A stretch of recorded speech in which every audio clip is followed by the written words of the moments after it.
शासन जी का बहुत धन्यवाद देना चाहूँगा कि वो पुरार में जो उनकी स्कूल है स्वामी विवेकानंद स्कूल, तो यहाँ पर उन्होंने इस प्रकार का कार्यक्रम रखा है, तो बहुत बहुत धन्यवाद देना चाहूँगा। जो ग्राउंड ज़ीरो होता है, जहाँ पर ड्रग रिलेटेड एक्टिविटी होती है, जो स्लम पॉकेट्स होते हैं, तो वहाँ पर इस प्रकार का कार्यक्रम रखना आई रियली अप्रिशिएट। एक नशा मुक्त भारत की तरफ एक बहुत अच्छी पहल है ये। तो मैं ऐसे और जहाँ पर ड्रग रिलेटेड एक्टिविटीज़ होती है तो वहाँ पर जाना ज़्यादा पसंद करता हूँ rather than going to a hall या फिर कोई पॉश इलाके में। तो उनका बहुत धन्यवाद मैं करना चाहता हूँ। साहब, नशा मुक्ति को लेकर के आपको इतनी बड़ी आपने कार्रवाई किया था पिछले वर्ष, हमको जवाब देना है, ना ही जिनका आपने नाम नहीं उनको जवाब देना है। मुझे सिर्फ 2 जन को जवाब देना है। एक है मेरी राष्ट्र माता भारत माता को जवाब देना और एक मेरे संविधान को जवाब देना। तो बाकी का मुझे ना किसकी पड़ी है, और मैं लोक सेवा करने आया हूँ, ना किसको खुश करने आया हूँ, ना किसको एंटरटेन करने आया हूँ। मैं सिर्फ मेरी ड्यूटी निभाने आया हूँ। क्या मगर सर जिस तरह काफ़ी धन्यवाद उनको देना चाहता हूँ मैं। और जब मुझे पता चला कि कुरार विलेज में है तो ये मेरा दायित्व है और ये मेरा टारगेट है कि मैं ऐसी जगह पे जाके भारत को नशा मुक्त करने की कोशिश करूँ। मुझे मालूम है कि मैं बहुत छोटा अधिकारी हूँ, मेरे अकेले से कुछ होने नहीं वाला है, लेकिन कोशिश तो करूँगा नशा मुक्त करने की। उसमें से अगर 2-3 परिवार भी सुधर जाए, 2-3 बच्चे राष्ट्र की सेवा में चले जाए, तो मैं अपने आप को सफल मानूंगा। तो आपको रोल मॉडल बच्चे समझ रहे हैं, यहाँ के जो कार्यक्रम के आयोजक को वो भी। सबसे पहले आपके 2 प्रश्नों के 2 भाग में जवाब दूंगा। मैं कोई रोल मॉडल नहीं, कोई हीरो नहीं हूँ। रोल मॉडल हमारे छत्रपति शिवाजी महाराज, हमारे अम्बेडकर जी, ये होते हैं रोल मॉडल। और दूसरी बात है कि नशा मुक्त जो पहल है, जो हमारे माननीय प्रधानमंत्री जी ने जो नशा मुक्त अभियान स्टार्ट किया है, उसी पहल पे मेरे प्राइवेट व्यक्ति के थ्रू मैं महाराष्ट्र के हर जिले में जा रहा हूँ, हर स्लम एरिया में जा रहा हूँ, हर रिहायशी इलाके में जा रहा हूँ। मैं अभी कार्यरत हूँ चेन्नई में, थोड़े दिन पहले मेरी कानपुर ऑर्डर का वेट कर रहा हूँ, लेकिन जब भी सैटरडे संडे में रहता हूँ मेरे परिवार के साथ महाराष्ट्र में, तो हर जिले में जाने की कोशिश करता हूँ। गाँव में जाके लोगों को ड्रग्स के परिणाम, दुष्परिणाम के बारे में बताने की कोशिश करता हूँ, क्योंकि अगर 10 साल में इसको रोकेंगे नहीं तो ये घर घर में घुसने की बहुत बड़ी संभावना है। पब्लिक का सपोर्ट लेना चाहता हूँ, अवेयरनेस क्रिएट करना चाहता हूँ, और भारत का एक स्वप्न है भारत को नशा मुक्त करना।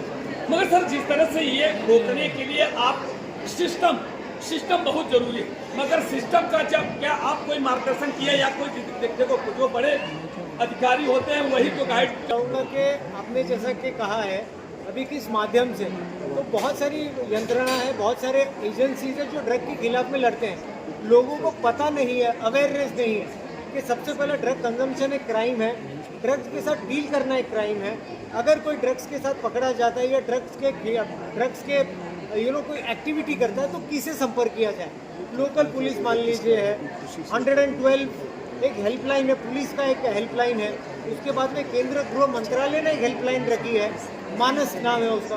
तो उस वजह से आप लोगों को अवेयरनेस होना चाहिए, बेसिकली पब्लिक को अवेयरनेस होना चाहिए। मेल कर सकते हैं, अगर आपको कोई इन्फॉर्मेशन देनी है गुप्त रूप में तो आप कैसे दे सकते हैं। तो ये चीज़ की अवेयरनेस करता हूँ, कौन से प्रकार के ड्रग्स कौन से एरिया में सबसे ज़्यादा है।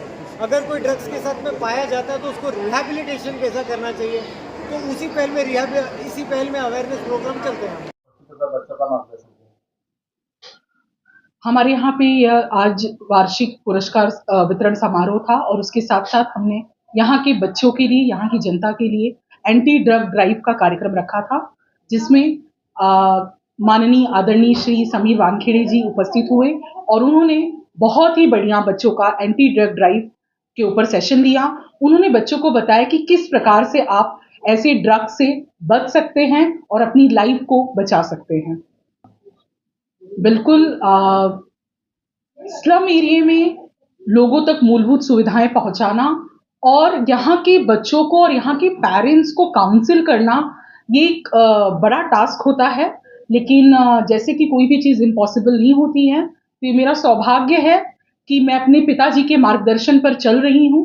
मेरे पिताजी ने जो राह दिखाई थी कि बेटा पॉश एरिया में, बड़े एरिया में लोगों से बात करना, उनको समझना बहुत आसान होता है, बट ऐसे एरिया में, आदिवासी एरिया में, झोपड़पट्टी एरिया में, गरीब बस्ती में जब आप काम करते हो और वहां के लोगों के लिए कुछ करते हो, तो रियल में समझ लीजिए कि आपने समाज के लिए कुछ अच्छा काम किया।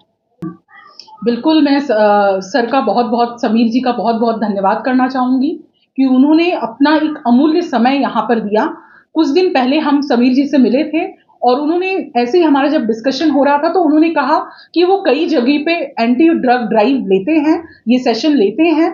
तो मैंने सर से एक इच्छा जताई कि क्यों नहीं सर हमारे एरिया में, जहाँ की अभी मैं उस एरिया प्रॉपर जगह का नाम नहीं लेना चाहूँगी कि बड़े तौर पे ये ड्रग का क्राइम चल रहा है, जहाँ पे 8 साल से लेकर 15 साल तक के युवा वहाँ पे ड्रग्स मतलब डिस्ट्रीब्यूट कर रहे हैं, खुद ले रहे हैं। जब मुझे ये चीज़ें पता चली तो मैंने कहा क्यों नहीं मैं ऐसे किसी व्यक्ति को यहाँ पर लाऊं जो कि एंटी ड्रग ड्राइव का सेशन करे और बच्चों को मार्गदर्शन दे कि कैसे आप किस प्रकार से ड्रग्स से बच सकते हो, और उन्होंने ये भी बताया कि कौन-कौन से फॉर्म के ड्रग्स होते हैं।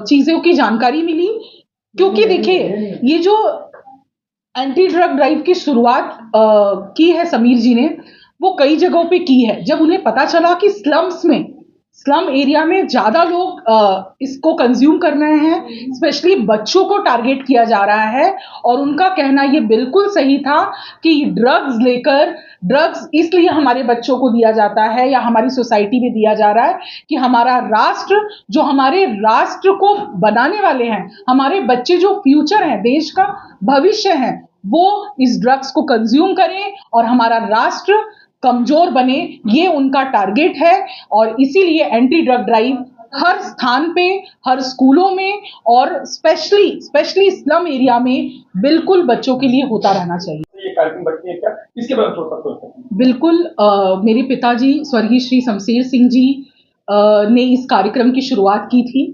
उनका श्री शमशेर सिंह जी की द्वारा ही शुरुआत किया गया था। उन्हीं के पद चिन्हों पर चलकर हम हर वर्ष ये जो आपने देखा कि पुरस्कार वितरण समारोह बच्चों के लिए, शिक्षकों के लिए जो 35-35 साल से शिक्षा के फील्ड में अपना योगदान दे रहे हैं, और सिर्फ शिक्षा के माध्यम से नहीं, उन्होंने बहुत सारे गरीब बच्चों को अडॉप्ट किया है। उनके शिक्षा का पूरा खर्च वो देते हैं, चाहे वो उनका यूनिफॉर्म हुआ, चाहे बैग हुआ, चाहे बुक्स हुआ, चाहे फीस हुई। तो ऑफ कोर्स ये एज अ रिस्पॉन्सिबिलिटी हमारी जिम्मेदारी बनती है कि उन शिक्षकों का भी सम्मान होना चाहिए।